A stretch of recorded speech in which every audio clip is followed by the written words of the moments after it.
ना कल जो इंडियंस थे वो भी आउटसाइड दी जो अपने हाई कमीशन के बाहर इकट्ठे हुए और अपना जो तिरंगा वगैरह लहराया और सारा किया। बड़ा जैसे कहते हैं ना टफ मैसेज है from India to United Kingdom के इंडिया ने जो सिक्योरिटी बैरियर्स यूनाइटेड नेशंस की जो हाई कमीशन दिल्ली में थे वो रिमूव कर दिए हैं। भारत के हाई कमीशन ने भी पूरी तैयारी रखी थी और हाई कमीशन की जो छत है ना, उस पे कई मीटर लंबा झंडा, मुसलसल तिरंगा लहराता। तो आपने ये छोटा सा वीडियो देखा, आप देख सकते हैं किस तरीके से इस वीडियो में बात हो रही है। जो इंडियन कम्युनिटी, जिनके दिल में इंडिया बसता है, चाहे वो हिंदू हो, मुस्लिम हो, सिख हो, ईसाई हो, XYZ कोई भी हो, उन्होंने यूके में जाकर इंडियन हाई कमीशन के सामने बहुत ज़्यादा झंडे लहराए और बहुत बड़ा झंडा कम जो बिल्डिंग थी उसके छत से लहराया।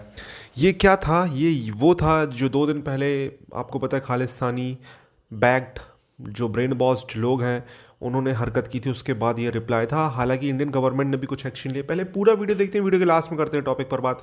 प्लीज़ चैनल को सब्सक्राइब करेगा। मैं मिलता बड़ी बड़ी डेवलपिंग न्यूज़ है और बड़ा जैसे कहते हैं ना टफ मैसेज है from India to United Kingdom के इंडिया ने जो सिक्योरिटी बैरियर्स यूनाइटेड नेशंस की जो हाई कमीशन दिल्ली में थे वो रिमूव कर दिए हैं। अ, अच्छा, इंडिया जो है वो इस तरह की चीज़ें मेरा ख्याल है पहले भी करता रहा है कि इंडिया ने यूएस एम्बेसीज के बाहर से भी सिक्योरिटी बैरियर्स जो थे वो 2013 में हटा दिए थे। अब इंडिया ने क्या किया है कि इंडिया ने जो यूके के डिप्टी हाई कमिश्नर है इंडिया में उनको प्रोटेस्ट वगैरह किया और ये कहा, लेकिन सुनने में आ रहा है कि कुछ चीज़ें डेवलप नहीं हुई। लेकिन ये जो है वो चीज़ें ऐसे की तैसी रहीं तो इंडिया ने वो अब ये चीज़ की है। अब सुना कल जो इंडियंस थे वो भी आउटसाइड दी जो अपने हाई कमीशन के बाहर इकट्ठे हुए और अपना जो तिरंगा वगैरह लहराया और सारा किया। और अब ये सुनने में आ रहा है कि जो खालिस्तान वाले हैं वो दोबारा जो है वो करने जा रहे हैं, वो कोई और प्रोटेस्ट करने जा रहे हैं। अब ज़ाहिर बात है ये एक जिसे कहते हैं ना बरतानिया के लिए चैलेंज बनता जा रहा है। अच्छा, ये मैंने खबर देखी, मैंने ये कनाडा में भी देखा। ठीक है जी। अब इंडिया का ज़ाहिर बात है ये टिट फॉर टैट मूव है। ठीक है जी, आप लोगों ने अगर हमारी सिक्योरिटी पीछे की है और हमें हमें हमारे हाई कमीशन को प्रोटेक्ट नहीं कर रहे तो हम आपके हाई कमीशन को प्रोटेक्ट नहीं करेंगे। कल को अगर लेट से कोई 500,000 2,000 लोग ब्रिटिश हाई कमीशन के बाहर जाके प्रोटेस्ट करें दिल्ली में तो कौन रोक सकेगा, क्योंकि उनके पास तो सिक्योरिटी नहीं है। तो जारी बात है this was a message to बरतानिया कि भाई आप हमारे लोग हमारा जो कंसर्न्स हैं उनको एड्रेस करें। अब इसको बहुत सारे एंगल से देख सकता हूँ। पहला एंगल है ऋषि सोनक एंगल। ऋषि सोनक, अब जारी बात है, आपको पता है कि इज़ फर्स्ट हिंदू हैं। वो पाकिस्तान से उनकी फैमिली माइग्रेट की थी लेकिन पाकिस्तान उनको ऑन नहीं करता क्योंकि वो हिंदू हैं। ये बदकिस्मती है। लेकिन इंडिया उनको ऑन करता है बिकॉज वो हिंदू हैं on the basis of religion, not on the basis of कि वो कहाँ से गए। अब like obviously but primary he is Britain के प्राइम मिनिस्टर हैं वो। एक तो ये है कि जब बीबीसी की डॉक्यूमेंट्री आई थी तो ऋषि सोनक साहब जो हैं उन्होंने बड़ी ही स्टेप बैक और उन्होंने कहा कि जी जो उस डॉक्यूमेंट्री में है मेरा उससे एग्री करना ज़रूरी नहीं है। भले जो बीबीसी या ब्रिटिश पब्लिक ब्रॉडकास्टर है और लेकिन हम इन चीज़ों में नहीं, मैं नहीं पढ़ना और मैं ऐसा ज़रूरी नहीं है। अब ये चीज़ें जो हैं ये एक तो ये चीज़ है कि इंडिया को इस चीज़ का पता है कि इस वक्त एक गोरा वहाँ पे प्राइम मिनिस्टर नहीं है। एक हिंदू साउथ एशियन ओरिजिन का बंदा वहाँ प्राइम मिनिस्टर है। So that has made basically बरतानिया वीक, वन थिंग।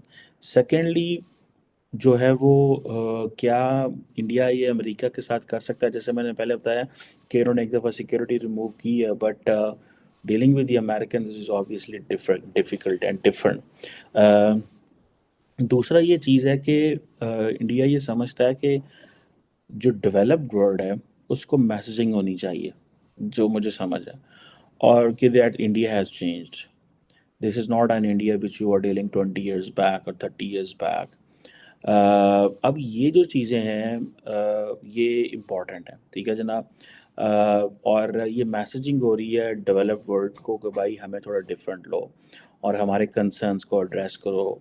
और इस सारी मैसेजिंग से what Prime Minister Modi is doing, that he is getting powerful at home back in India, कि भाई देखो मैं ये कर दूंगा, मैं इंडिया के प्रोटेस्ट, मैं उसको करने के लिए मैं ये कर दूंगा, वो कर दूंगा, और वो कहेंगे अब ये this is a sort of a nationalism ना, ठीक है जी, sort of a nationalism in India. अच्छा, जाहिर बात है वो जो वो क्या नाम है उसका, वो जो इंडिया में भाग रहा है लड़का अमृतपाल जो है, ठीक है, वो अलहदा एक एक चीज़ चल रही है वहाँ पे, विच इज़ ऑब्वियसली वो जो प्रो खालिस्तान लगे हुए हैं, हालांकि Khalistan has no scope and it has no nothing, लेकिन एमे गैर ज़रूरी ये चीज़ करना इज़ लाइक, मैं तो पर्टिकुलरली समझता हूँ ये सारी ये जो जो लोग लगे हुए हैं ये बेवकूफ़ी कर रहे हैं, दे आर मेकिंग जस्ट अपने आप टाइम ज़ाया कर रहे हैं, मुल्क का टाइम ज़ाया कर रहे हैं और चीज़ें कर रहे हैं अनफॉर्चुनेटली।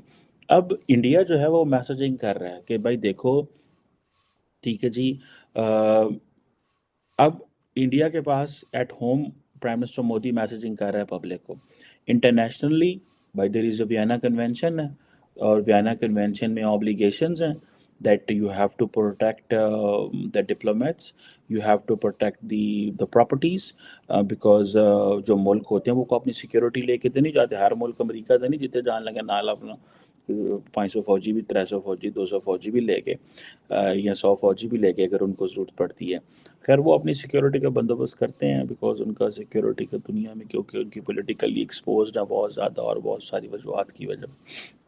अब हर मुल्क तो दूसरे मुल्क में जाके सिक्योरिटी नहीं साथ लेके जाता। अब जारी बात है, सो इंडिया जो है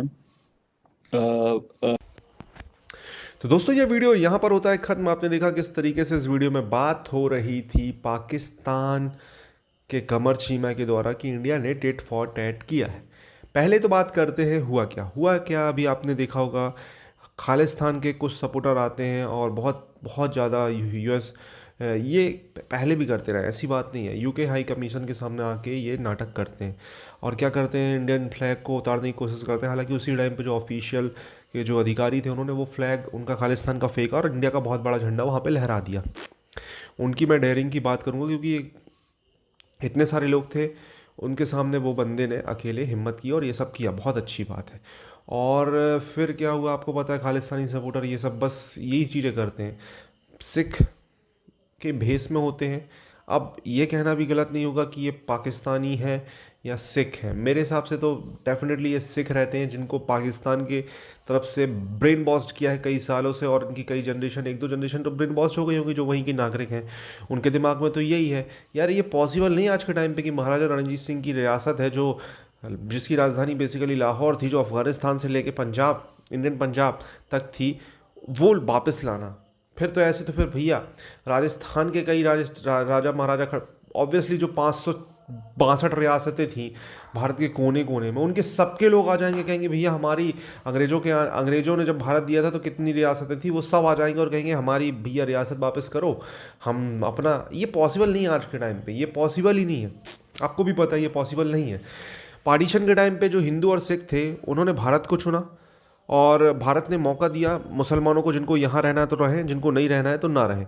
तो भारत ने ऐसा किया तो भारत में जो लोग आए वो भारत के हो गए, पाकिस्तान के थे जो पाकिस्तान के हो गए। हालांकि ये सच है कि पाकिस्तान बनाने वाले ज़्यादातर लोग आज भी भारत में हैं, भारत में ही उन्होंने वोटिंग की थी मुस्लिम लीग को। आपको भी पता है कि जो मोहम्मद अली जिन्ना थे वो कहाँ से उस टाइम पे सांसद या जो भी उस टाइम पे वर्ड यूज़ किया जाता था, मुंबई की एक जगह से थे वो सांसद, वहाँ पे अभी तक मुस्लिम है जहाँ से वो जीते थे। तो इसका ये मतलब तो है कि जो लोगों ने वोटिंग की वो गए नहीं, तो वो एक अलग मैटर है। बट जो ये चीज़ें हो रही हैं ये डेफिनेटली जो सिख हैं, भारत में रहने वाले जो देशभक्त सिख हैं, उनके लिए प्रॉब्लम क्रिएट करेगी, क्योंकि पगड़ी देख के ही लोगों का नज़रिया फिर चेंज होने लगेगा। हमेशा से सिख एक ऐसी कौम रही है जिसने भारत के लिए बहुत बलिदान दिए हैं, आज से नहीं हिस्ट्री से, आज भी दिए हैं। आपको भी पता है, फौज हो या कोई भी काम हो, सिख कौम कभी ऐसा तो आपने देखा नहीं होगा कि भूखे मर रहे हैं वो लोग।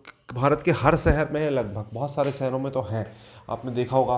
मेरे हिसाब से तो भारत के 70% सिटीज़ में वो हैं, और ऐसे नहीं है, वो अच्छे से रहते हैं। उनका अगर ढाबा है तो वो भी टॉप का होगा, लस्सी की दुकान है या मोटर बाइक रिपेयरिंग है तो वो भी टॉप की रहेगी, उनके काम में क्वालिटी रहती है। ये आप माने ना माने, ये एक रियलिटी है। तो वो लोग भी बदनाम होंगे। आपको क्या कहना है इस टॉपिक के बारे में? प्लीज़ चैनल को सब्सक्राइब करिए, इसी तरीके के वीडियो आपको मिलते रहेंगे। कहने का मतलब यही था कि ये सब चीज़ों से कोई फ़ायदा नहीं है। जो थोड़ा बहुत भी जिनके दिमाग में खालिस्तान का है तो भाई वो समझें, भारत सबका है, यहाँ पे किसी को इस तरीके की प्रॉब्लम नहीं है। वो भी मुसलमानों को भी नहीं है यार ऐसी प्रॉब्लम जिस तरीके का प्रोपेगेंडा किया जाता है। सब अच्छे से रहते हैं, आपको भी पता है। क्या कहना है प्लीज़ कमेंट में अपनी राय दें। चैनल